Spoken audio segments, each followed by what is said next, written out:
Good morning, Packers fans. Aaron Nagler here with your Packers Daily Chat, coming to you live on the Cheesehead TV social channels. Thank you for your patience this morning. A half hour late on the start. Had a meeting with Violet School this morning, which is always a joy. Actually is. Those people are amazing. They do incredible work. But thank you for waiting. Ready to kick it off and talk some Packers here on Cheesehead TV like we do every single day, Monday through Friday. Sean already getting us going with a super chat of epic proportions. Your Madden GM of Packers and Arizona wants Rodgers and franchise tagged Adams and offers Kyler Murray. Would you accept? Is this a computer generated trade? It's got to be, because no fucking way am I trading Rodgers and Adams for Kyler Murray. No chance. Zero chance that happens. So, yeah, that'd be no, Sean. But thank you for playing. And then I like your follow up here. I know the NFL is in Madden Nags, LOL. So this is the thing. So your Madden, I'm saying no both in real life and in Madden, just so you're aware. But I don't like your follow up leads me to believe that you are wondering if I would really do it in real life. The answer is again no chance.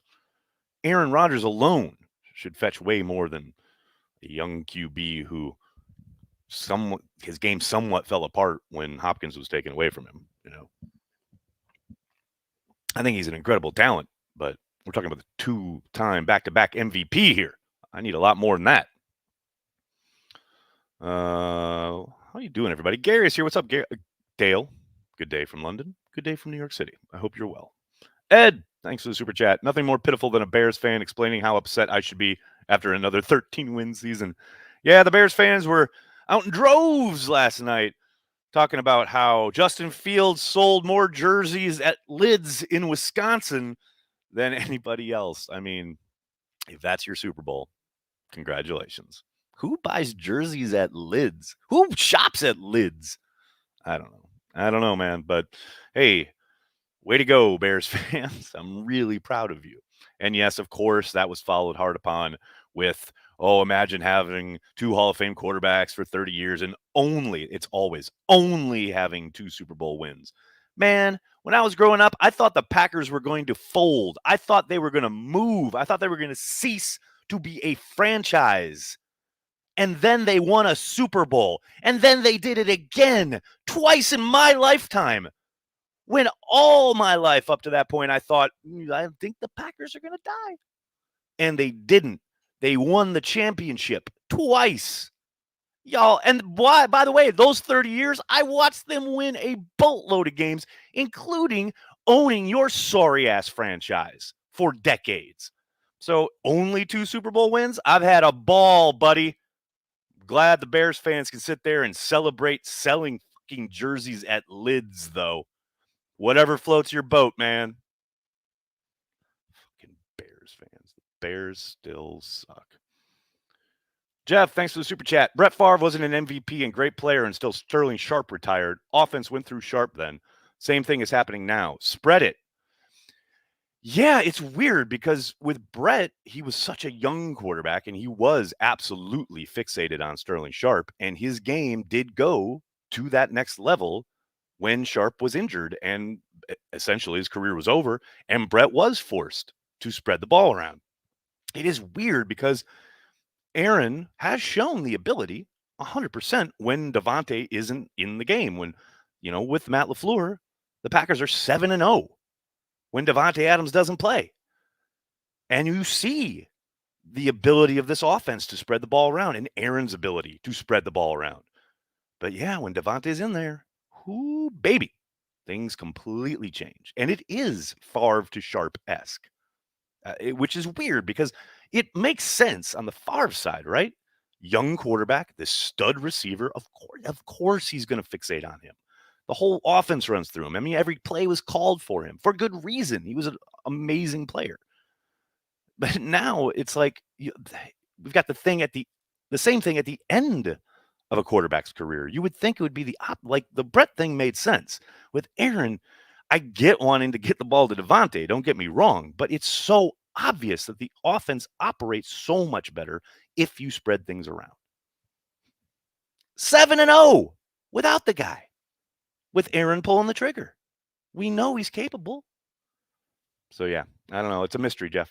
It's a mystery wrapped inside a riddle, inside an enigma.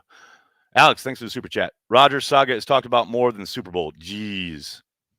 I was just talking about Bears and Super Bowls and Brett Favre. What are you talking about? I think, sir, you just brought up the Rodgers saga unprovoked to complain about it. Curious. Funny how that works. Quinn, thanks for the super chat. Morning, Nags. Sorry if this has been discussed already, but are we expecting an extension for Jair Alexander or the franchise tag? The franchise tag is probably in play for Devontae. I would be shocked if it's in play for Jair. They'll get an extension done. I know his one of his reps from Rock Nation was in camp this summer to start off those talks. I mean, very preliminary, obviously, but yeah, they'll get an extension done, I would suspect. I would check out. There was I think it was Paul Brettel just wrote something on Cheesehead TV about what a Alexander extension will look like a couple days ago. Make sure you check that out. What else we got, folks? What else we got? Bryson, how you doing, man? Is 12 wasting Kenny Clark's prime? All right. Be nice. But yeah, maybe a little bit. Certainly wasted it on a couple Saturdays ago. No doubt about it. Aaron is just trying to help Devontae score that Brinks stroke. I mean, could it possibly be, Daniel, that he is trying to pump up his numbers? I mean, what are friends for, right? I mean, I think it goes way beyond that, but I sure do not doubt for a moment that is a helpful byproduct, for Devontae. No doubt about it. I mean, here's the thing with Devontae. Major props to Devontae playing throughout this final year of his deal. That's a major risk that he took. Going out there 17 times, 18 times with his playoff game, knowing it's one play. All it takes for an injury to cut you down, and all of a sudden your earning power is completely vanished. And he went out there and he performed. He put up huge numbers, and now he is going to get paid. Bully for him, man. 100% bet on himself, and it's going to pay off. There's no question about it. I have a 2-minute on my super chat, and it won't let me. So I guess I'll ask here. I would die for you, or I want to be your lover. Bomani on watch party again. Fun. Oh yeah, we'll have Bomani on at some point. Ooh, that's a choice. That's a choice right there. I would die for you, or I want to be your lover. Probably I would die for you. Both phenomenal Prince tracks, but yeah, I would die for you. Hey, I haven't mentioned Bisaccia. We got a special teams coordinator. Who'd have thunk it? All I could think when the news broke yesterday of his hiring was that line in Ghostbusters when Dan Aykroyd says, "Well, now that wasn't such a chore, now was it?" Like, really? We had to have a catastrophe in the playoffs for us to hire a competent special teams coach? I guess. Omega, are we drafting a kicker?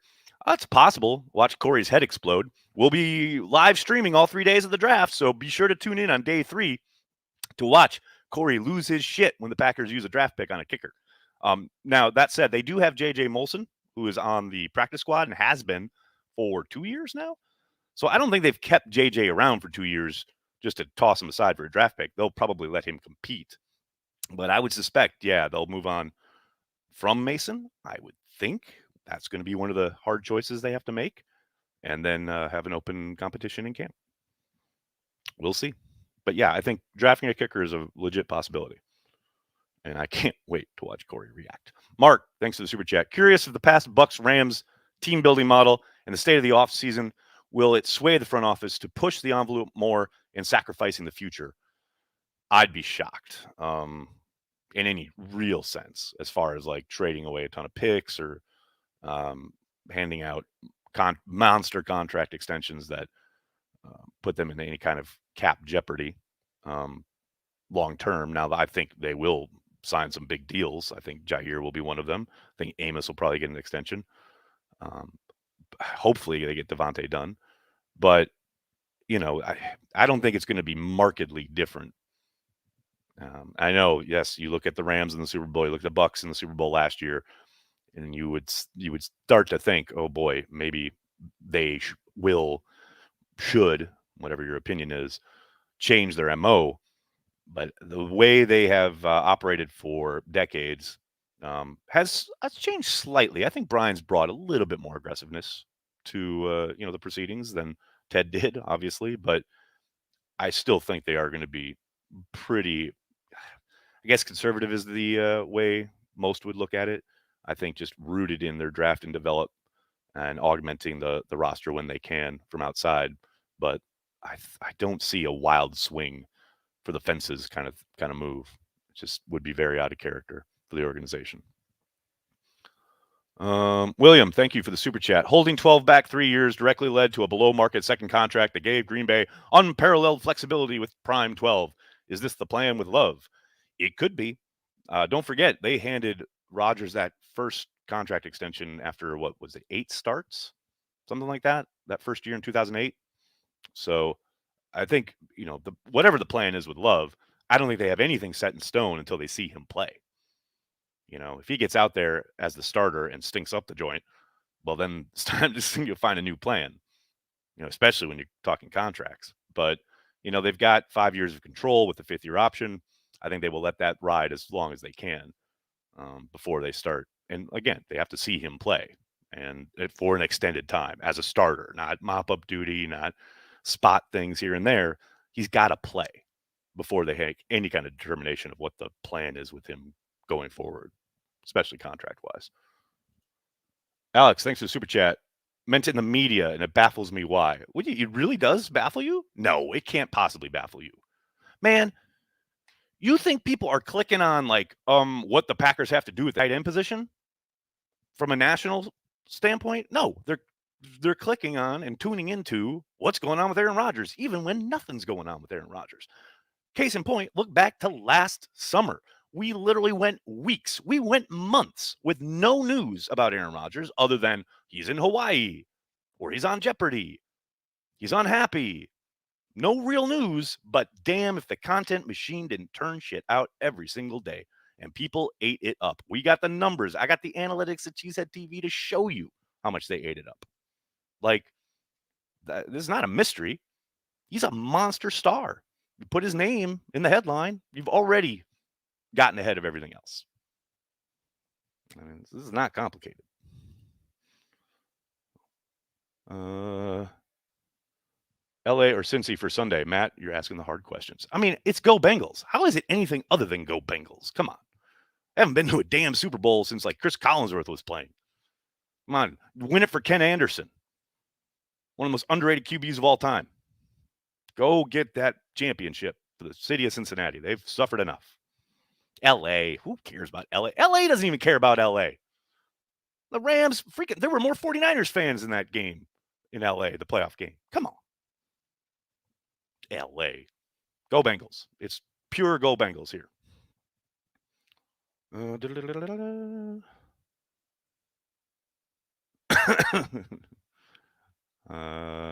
Icky Woods. There you go. I like it.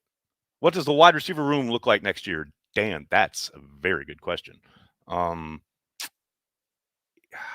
know MVS has said publicly that the Packers have indicated they have interest in bringing him back.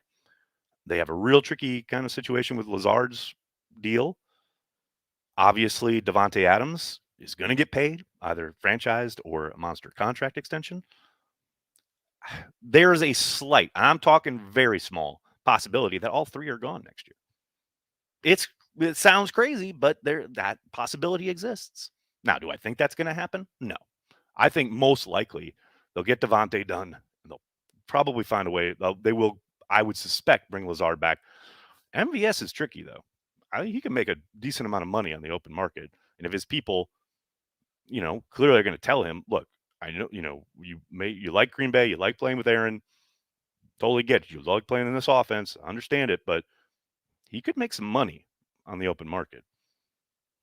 Now I thought for sure Aaron Jones was going to walk out the door and make a boatload of money, and then they got that done at the last second. So you never really know. But I mean, that's got to be tempting, right? And then you look past those three, and man, EQ, I think it's so weird because he had that little stretch, like 3 weeks this year. Like, I think it started in the Rams game, Minnesota game, like, where he suddenly Aaron was throwing to him on crucial third downs, and he was making plays, and you thought, "Okay, all right, here he comes. He's ascending latter part of the year." And then he got COVID, and then he was out for a week. I think it was a week or 2. Maybe it was an injury, if I remember my timeline right. But and then he just never got kind of reinserted into the offense in any meaningful way. I know they run that end around in the first drive in the playoff game, but outside of that, like every other wide receiver, he was completely ignored outside of Devontae Adams. So I really like him in this offense. I really like his ability. I think he's still got a lot of upside. But, is he back? Maybe. I don't know. And that's the core of your wide receiving core. I think obviously Randall Cobb, I think what is his cap? It's like 9 million next year. That feels awfully steep. I mean, we'll see. Who knows? Does Rodgers demand that they keep him? Or does Brian say, okay, got that for you, but now it's time to move on? I know it sounds crazy given their draft history, but I definitely think they draft at least one wide receiver in this draft. Now, will that happen on day one? I doubt it. But day 2 wouldn't surprise me at all. Now, it depends how the draft falls. We all know, blah, blah, blah. Tiers, guys falling. Do they jump up and grab somebody? They couldn't last time because they drafted a quarterback that cost them their 4th round pick, etc. But I do think they got to kind of restock that cupboard, and the draft is where they want to do it. And I know people will ask about free agents, etc. I'd be shocked if they spent free agent dollars at that position. So I think there will be some new faces, but hopefully they can keep most of the band together. I love this team, and they broke my heart. Alex, welcome to being a Packers fan. I mean, you really just summed up like the last decade. I've loved almost every single team with all of my heart. And what have they done with it? They've thrown it on the floor, stomped on it, and set it on fire. Did it again this year. That's all they seem to be good at. I mean, at some point, time to reset, people. Speaking of resetting, let's give a shout out to our good friends over the DraftKings Sportsbook app. Download the DraftKings Sportsbook app now. Use promo code Cheesehead. That's promo code Cheesehead. Head to the DraftKings Sportsbook app right now and check out all they have to offer, including same-game parlays, player props, live betting, and so much more. DraftKings, America's top-rated sportsbook app, is safe, secure, and reliable. You can deposit and withdraw your money at your convenience. If Sportsbook is not yet available in your state, don't forget about the DraftKings Fantasy app. They are offering millions of dollars in total prizes every week. Download the DraftKings Sportsbook app right now. Use promo code Cheesehead. Cheesehead, people, do it. Oh, whoa, don't miss the super chats, Aaron. Justin, thanks for the super chat. Appreciate you, Nags. I appreciate you, Justin. You're one of the good ones. Don't listen to what everyone else says. You're okay in my book. I'm kidding. I've never heard anyone speak ill about you, Justin, ever. Not once. Marshall, thanks for the super chat. The Packers field goal debacle game versus the Bengals came to mind when they made the Super Bowl on a game-winning field goal. Love the irony. I mean, remember that game? No one could make a field goal. And now this kicker is being celebrated for sending them to the Super Bowl. He couldn't beat the Packers. That's the other frustrating thing about this fucking Super Bowl. Packers beat both these teams. Okay, you guys are going to get me started here. Aaron Petty and the Heartbreakers. Yeah, that's the Green Bay Packers, all right. Oh boy, people be texting me. What you got, people? Hi, Nags. So glad I could catch you live. I moved from Montreal to Prague. Whoa. Thanks for what you're doing. Cheesehead TV is the best place to get some Packers news. Cheers. Well, I'm so happy that you're able to check in live. I hope Prague treats you well. Hello from New York City. You're exactly who we're talking about when we say we are devoted to Green Bay Packers fans worldwide. The stuff I hear from people, whether it's meeting them in person or getting emails from all over the world, it's incredible. The way people identify and connect as Packers fans, it really kind of, I guess you could say, makes it all worth it. We love it. That's a whole reason Corey and I started doing this. So thank you so much for saying hi from Prague. That's amazing. All right, I'm going to have to get going. I can't thank you guys enough for hanging out, talking Packers each and every day, Monday through Friday, right here on the Cheesehead TV social channels. Please do me a huge favor. Hit like on the video, subscribe to the channel, and then tell your friends and tell your family. Cheesehead TV, we are devoted to Green Bay Packers fans worldwide. Thanks a lot, everybody. Have a great day. Go Pack Go.